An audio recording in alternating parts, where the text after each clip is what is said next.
Estudiaremos la función x al cubo menos 3x más 2. En primer lugar, identificaremos el dominio de la función, que como podemos observar es polinómica. Como la función no posee denominadores ni raíces, no cuenta con restricciones de dominio existiendo para cualquier número real.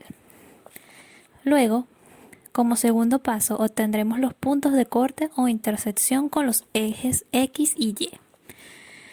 Para encontrar los puntos de corte con el eje y, evaluaremos la función bajo condición x igual 0. De esta manera obtendremos 2 como resultado, siendo la coordenada 0, 2, el punto de corte en y. En el caso del eje x, debemos evaluar bajo la condición y igual 0. Para encontrar los valores de la función es igual a 0, debemos simplificar utilizando el método Ruffini. Podemos factorizar la función hallando de manera más simple los valores o raíces que cumplen y igual 0. La factorización resulta en x menos 1 al cuadrado por x más 2 igual 0. Como resultado, las coordenadas menos 2, 0 y 1, 0. Paso número 3, simetría. F de menos x igual a menos x al cubo menos 3 menos x más 2. Entonces, f de menos x al cubo más 3x más 2. Aplicando f de menos x igual a f de x, se ve que es distinta. Luego, f de x no es simétrica respecto al eje y y tampoco respecto al origen, ya que f de menos x es diferente a menos f de x.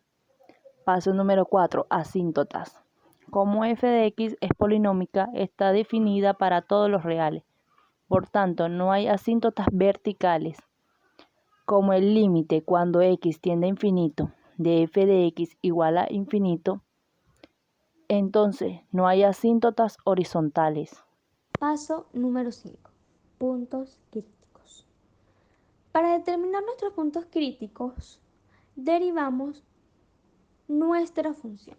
Ahora bien, nuestra función es f de x es igual a x al cubo menos 3x más 2. Derivamos f' de x es igual a 3x al cuadrado menos 3. Luego igualamos a 0 y factorizamos. 3x al cuadrado menos 3 es igual a 0. Factorizamos. 3x al cuadrado menos 1 menos 0 y hallamos nuestros valores críticos. Para colocarles un concepto más sencillo, podemos decirlo que es como nuestras raíces. Entonces, 3x más 1 por x menos 1. Muy claramente se ve nuestros valores críticos, que sería x menos 1 y x igual a 1. Por tanto, sustituimos nuestros valores críticos en nuestra función para determinar nuestros puntos críticos.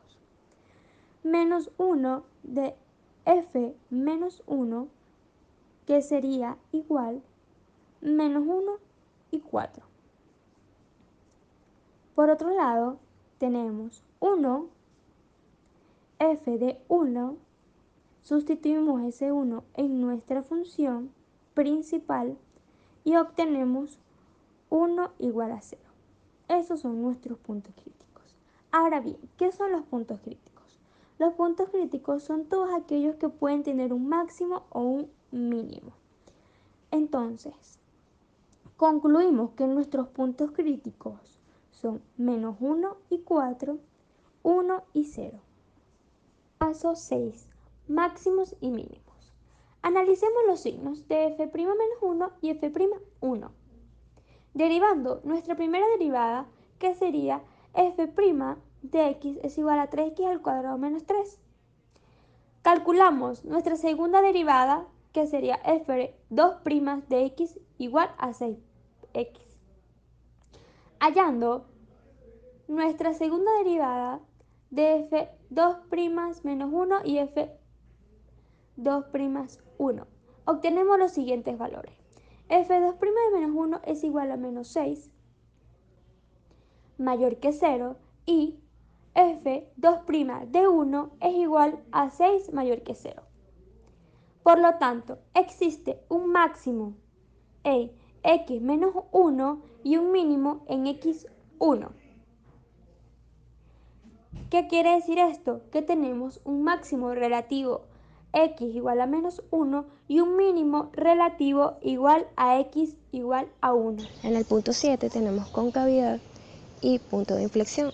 La concavidad es la condición geométrica que se plasma en la gráfica bajo una curva y el punto de inflexión es donde hace los cambios nuestra curva. Tenemos que f' de x igual a 0, 6 de x igual a 0, perpendicular a x igual a 0. Por el paso 6, que es 6 de x, que lo obtuvimos en la segunda derivada, nos indica que nuestra curva es cóncava hacia abajo para x menor a 0 y cóncava hacia arriba para x mayor a 0. Tenemos que un punto de inflexión en el eje de las x de 0 y en el eje de las y de 2. Entonces vamos a ubicar valores a una tabla de valores.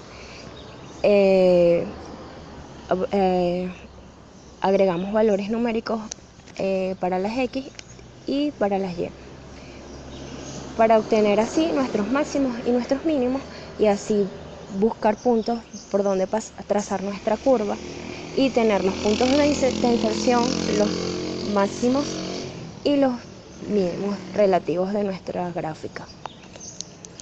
Para concluir nuestro estudio de curvas, graficamos. Tenemos el eje de x y el eje de y. Aquí se muestra una función creciente desde menos infinito abierto hasta menos 1 abierto, unido desde 1 abierto hasta infinito creciente. Ahora bien, la función es decreciente en el intervalo abierto de menos 1 a 1 abierto. Tiene punto de intersección con el eje x en los puntos menos 2 hasta 0 y 1 hasta 0. Tiene corte con el eje y en el punto 0 en x y 2 en y. Tiene un máximo relativo en el punto menos 1 hasta 4, son abiertos, y un mínimo relativo en 1 a 0 abierto. La función tiene un punto de inflexión que es donde pasa el valor 0 a 2 abierto. Un punto de inflexión porque pasa a ser cóncava hacia abajo a ser cóncava hacia arriba. Por eso se le llama punto de inflexión.